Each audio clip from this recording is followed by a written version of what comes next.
and I really like this machine. I have 16 years. This is the 16th year of owning this washer, and it has worked very well throughout those years, and it has not had a single repair, and my clothes come out clean. So this is actually the best machine I've owned.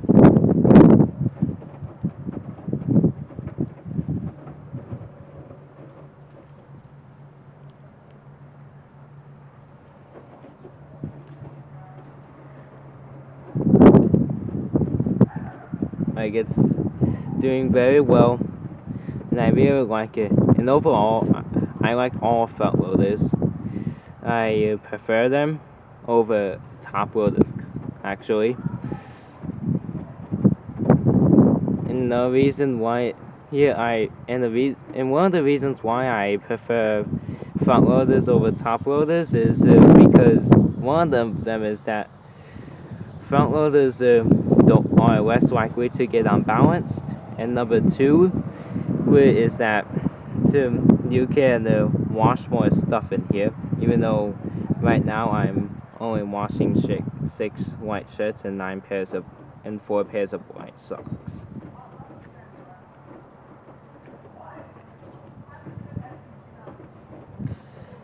But sometimes the dishwasher does shake during the spinning process.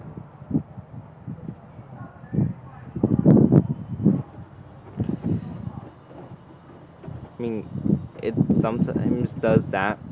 In fact, most of the time, it kind of shook.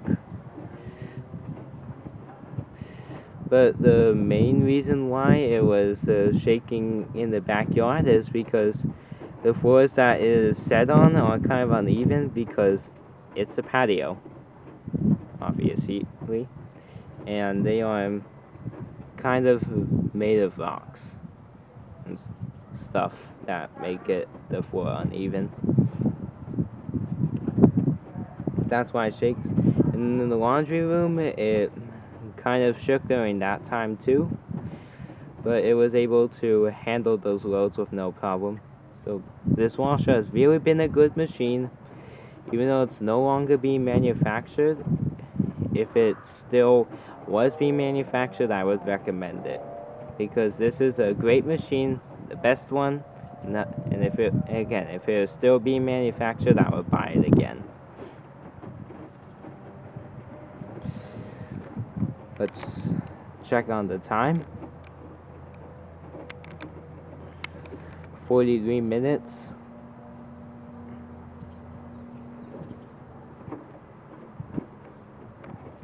So 43 minutes left. Although, one difference between the GE and this Whirlpool washer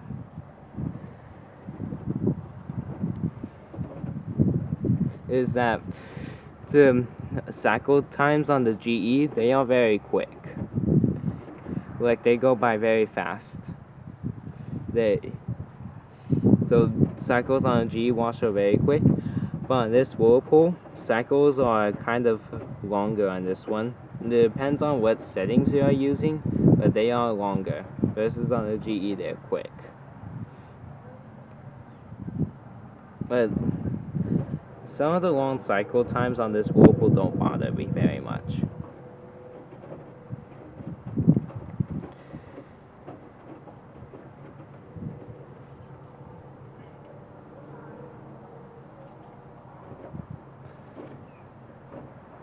And if you guys also see, the clothing are kind of balling up and going on top of each other together. So when it stops tumbling, it causes the tub to kind of move side to side a little bit, like you guys saw in the previous stoppings. And that's what it. Alright, now it's draining.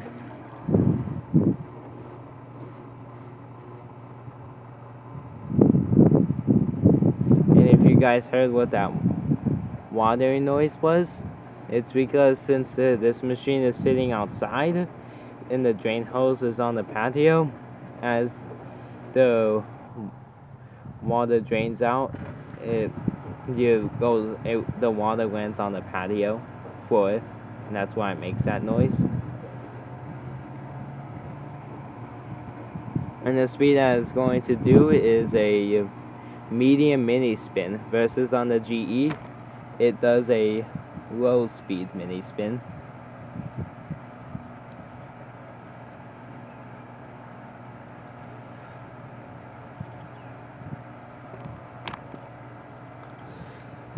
I apologize for those kind of moving it, because I do have my camera set up on a tripod, and that's how I'm getting it to the camera to aim this way.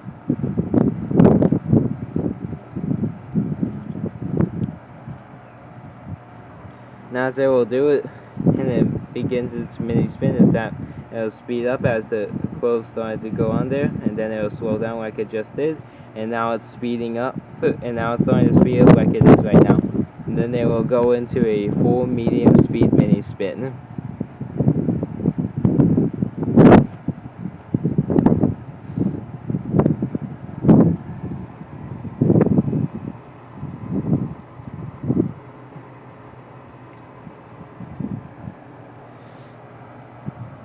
Alright, so the fact that I just said is that it kind of shakes a little bit while spinning, so because of how much is in there, 6 shirts and 4 pairs of socks, it is actually not shaking.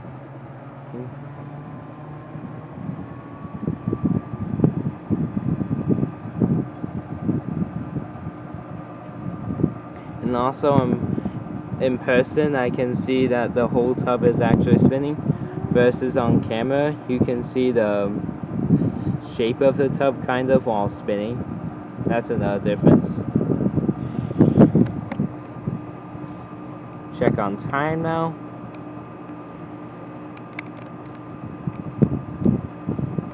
"39 minutes.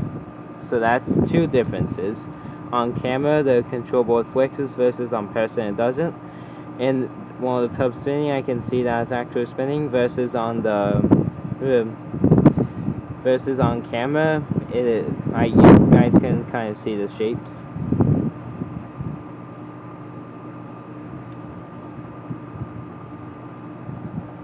That's 2 differences that I see between camera and person.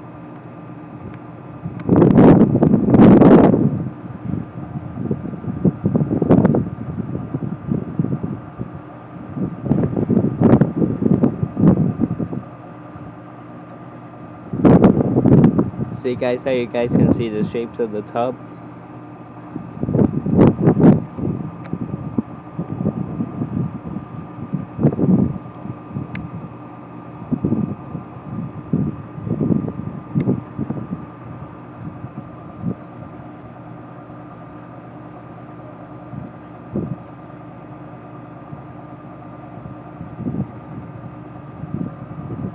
And you guys can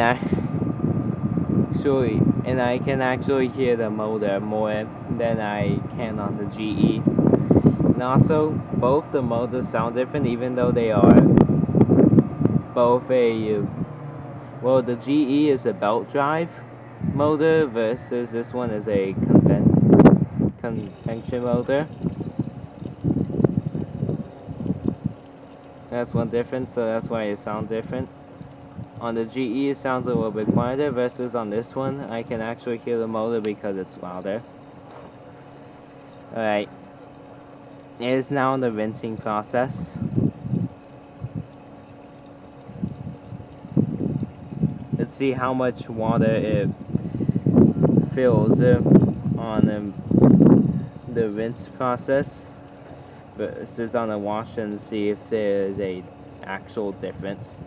Because on the GE, depending on what water levels you selected, it'll do the same amount of water with it'll fill with the same amount of water for the wash, and that same amount of water depending on what water level selection you made for a deep rinse.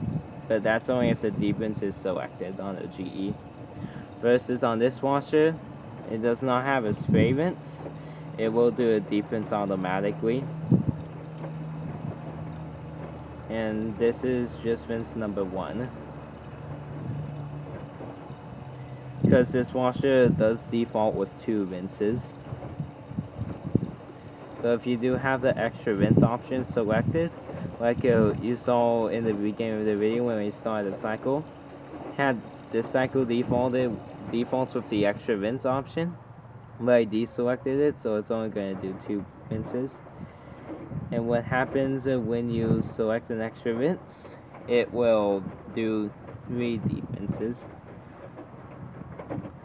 Anyways, with the water filling difference, I can actually hear it tumble into the water more.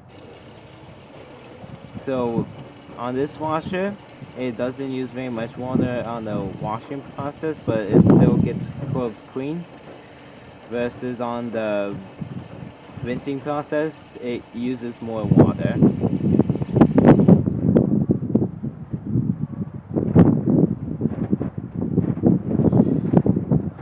Like in the person, I can see that and tell that it's using a lot of water right now. Like the clothes are really soaked in it.